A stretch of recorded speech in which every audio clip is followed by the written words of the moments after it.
आज पवित्र सांब दशमी घरे घरे अनुष्ठित होउछि सूर्य पूजा। एही अवसर में अर्क क्षेत्र कोणार्कर चंद्रभागा चलचंचल हो उठिछि।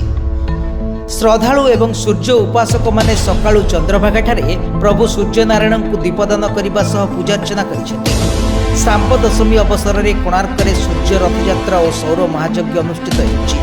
पौराणिक कथा अनुसार कृष्ण पुत्र सांब व्याधिमुक्त कोणार्क तथा तत्कालीन मैत्रेय वन में सूर्य उपासना करते। आजिर दिन में सांब चंद्रभागा स्नान कर सूर्य को पूजा कर व्याधिमुक्त होते। परंपरा अनुसार सांब दशमी तिथि कोणार्क अवधूत मठ ठारू एक सूर्यरथ बाहरी चंद्रभागा निकट को नि सेठारे 27 दिन रखाई ग्रह नक्षत्र पूजार्चना करा परे माघ सप्तमी तिथि रे सूर्य महाप्रभु को अणा जाए।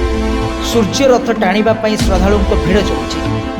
विश्वास रही सांब दशमी दिन चंद्रभागा ठारे स्नान करी प्रभु सूर्यनारायण दर्शन कले रोगमुक्त हेबा सह मनस्कामना पूरण और परिवार मंगल होता है। ब्यूरो रिपोर्ट सर्वसाधारण न्यूज।